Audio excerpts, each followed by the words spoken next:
Welcome friends, welcome back to the kitchen, welcome back to Sunday morning in the Old Cookbook Show. Today we're going to do a recipe out of this cookbook, the Canadian Farm Cookbook, published in 1910. And as you can see, I've earmarked a few recipes to do over the next little while. A lot of recipes in here that really speak to me, and here's the deal. These are recipes that were submitted to Canadian Farm. They're compiled by the editors of Canadian Farm, put into a cookbook. The recipes in here reflect the experience of people living on farms in Canada when this was published in 1910. And as much as it's called the Canadian Farm Cookbook, it really sort of encompasses the majority of the recipes are in that area of Southern Ontario, Windsor to Ottawa. There are some recipes from Saskatchewan and Manitoba, not too many. A couple from New Brunswick, again, only a couple, and maybe a couple from Quebec. It really is centered on Southern Ontario. And I recognize a lot of names in this cookbook in towns where my family lived in this time period. And because my family lived this life, or part of my family lived this life, a lot of the recipes in here are things that I ate growing up as a kid. And one of them is this tomato soup we're going to make today. Says to start out with a quart of canned tomatoes. Can't take the word canned as literal as meaning a can. This is a quart of canned tomatoes. And in this time period, my family, when they canned tomatoes, they did stewed tomatoes. So it was tomato, a little bit of celery, a little bit of onion, salt, and pepper into a stewed tomato, put in a jar, and then was used in things like this, or macaroni, or just heated up in a bowl with a slice of bread kind of crumbled into it. That's what we ate. But in today's money, you're going to go to the grocery store. You're going to buy a can of tomatoes, which is not quite a quart, 796 milliliters. So we're going to start out, as the recipe asks, by heating the tomatoes. So I've got a pot here, and we'll heat those up. So, you know, I always encourage you to change recipes. Make them your own. Take your own lived experience and add it to a recipe, and also, based on what you can get where you live, change the recipe to suit your tastes or the availability of ingredients where you are. This is kind of one of those cases. So we've got 3/4 of a quart, essentially. Later in the recipe, it's going to ask for a quart of milk. Same amount as the tomatoes. So I've cut the recipe down to reflect a smaller amount of tomatoes. We're going to use a smaller amount of milk, butter, flour, all of the ingredients cut down. And so essentially, because we've got a cup less of tomato, we're going to cut the milk down by a similar proportion and the rest of the ingredients. And so yes, make changes to recipes to make them your own, but you know, spend a moment and kind of think it through before you make the change. Okay, the tomatoes are stewing away nicely. So in this pot, we're going to make a roux. So we start out with butter, and we're going to melt that butter. While the butter is melting, we'll pour out the milk that we need. Oh, look at that. Just enough. Okay, the butter is melted, so same amount of flour into the butter, and we'll whisk that in. We're making a roux. Very simple thing with a frightening name. There you go. We just made a roux. Absolutely nothing scary about it. And we don't want to brown the flour. We don't want to make the roux brown in this case. We want to keep it fairly light. Pour in the milk and whisk that in as we pour.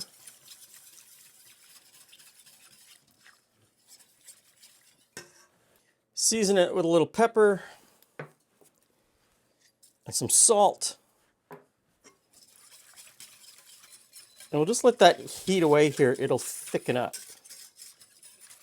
Okay, so I've got this on medium heat. Whisking it, it will start to thicken up a little bit as it cooks. Keep an eye on it, whisk it, keep an eye on it. We'll move back to the tomatoes. Now, I'm going to turn the heat off on the tomatoes. It says to strain. I'm not going to strain. I know how some people get about straining tomatoes because they want a very fine, super fine sort of tomato liquid. or they don't want to see any seeds, or they want to get rid of perhaps some skin that might be in there, I'm not going to strain them. I could almost take a stick blender and maybe just blend it down smooth. I'd like to have some chunks, so I'm going to leave it. Those were diced tomatoes. I'm going to leave them just the way they are. I think that's perfect for me. Now, the next thing it says is to put some soda in, baking soda. I know every time I cook with tomatoes, I see comments, people saying, oh, I always put sugar in my tomatoes because it takes away the acid. Putting sugar in doesn't take away the acid, it masks the acid. The acid is still there. I kind of like the acid in the tomatoes. That's part of the reason why I like tomatoes, is that acidity, that tang. But I know a lot of people don't like it. And whoever wrote this recipe, Mrs. G. Wallace from Saintfield, Ontario, didn't like the acidity in the tomatoes, or as much acidity in the tomatoes as maybe there was. So we've got some baking soda. This will react with the acid in the tomatoes and neutralize the acid. It might not neutralize all the acid from these tomatoes, but it will certainly go a long way to neutralize a lot of it. So while the tomatoes are still hot, in goes the baking soda, and you can see it start to foam and react. Look at that. We're getting carbon dioxide gas coming out of them and reducing the acidity. Okay, so back to our milk mixture. Thickened a little bit. It's time to pour in the tomatoes.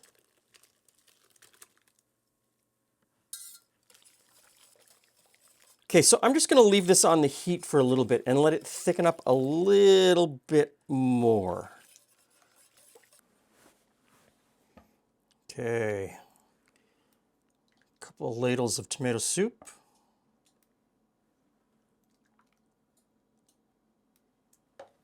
Okay, and a bowl for myself. Tomato soup, tomato soup, tomato soup, tomato soup. Hey, Glenn. Hey, Jules. Hey, friends. That's a reference to Jules and I spent a few months traveling by train across India, and there would be these guys on the train with a backpack thermos filled with tomato soup. And that's what they were selling. And, so that was their call. And just tomato soup, tomato soup. It smells great. So here we have tomato soup from the Canadian Farm Cookbook, 1910. This is something that would... I'm going to go out on a limb and say... Okay, we're ready. Midwinter, this would end up on the dinner table. And when I say dinner, I mean midday meal, not supper, which is the end of day meal. The end of day meal. Dinner. This would end up on the dinner table as sort of an easy something that you could pull together that gave you a hit of summertime. That's really good. There's a flavor that surprises me, though, and I'm not sure what it is. There's nothing in it. Tomato? Or maybe that's it. Maybe there's this, because I often eat canned tomato soup. It is the absence of a flavor that is lovely and pleasant.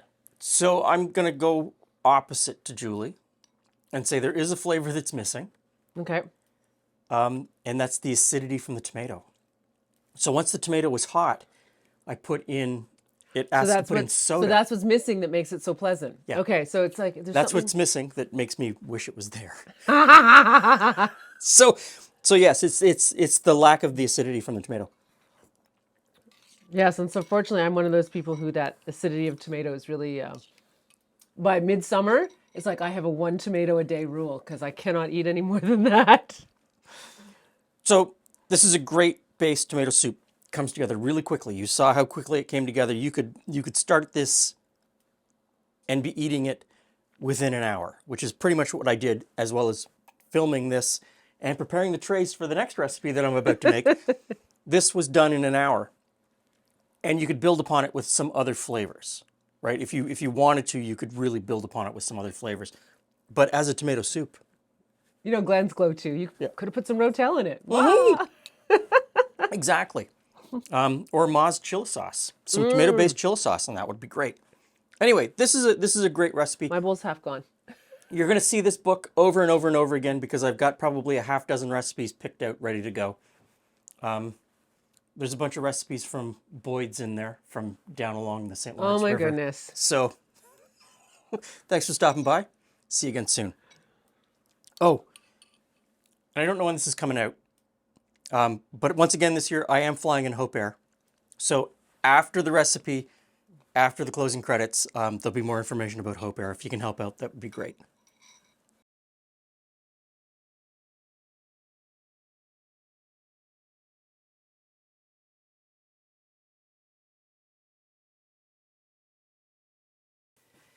Hey everyone, thanks for sticking around to the end. Thanks for watching to the very end of the video, and thanks for watching this next little bit.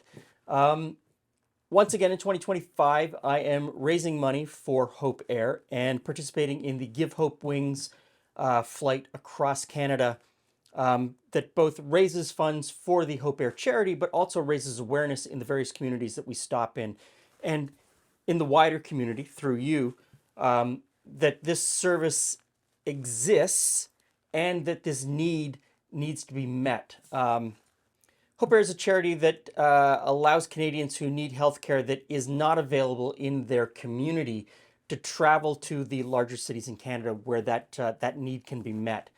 Canada geographically is a massive country, and some communities are pretty far flung. And people end up having to drive 12, 14 hours to get to where the treatment exists that they need.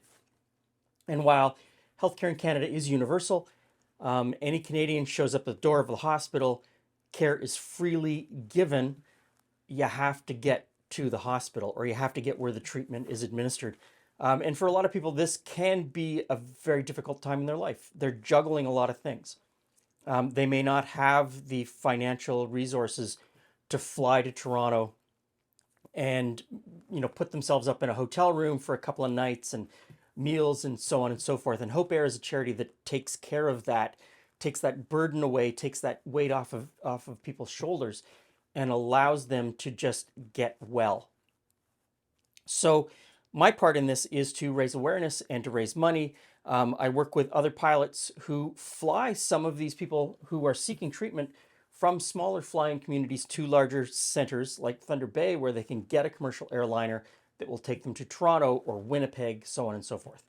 And over the last couple of years, we've raised a lot of money for Hope Air. Last year alone, you donated around $40,000 to help out with this cause. I'm very grateful for that. I feel very blessed that we have created a community here on YouTube, amongst everything else that's going on in the world, where we can help people. So once again, I'm doing this. Once again, we're flying. I will be putting the itinerary down in the description box of the places we're going to be in early June, where you can stop in and we can meet. Also links to Hope Air Charity so that you can check them out, see what they do.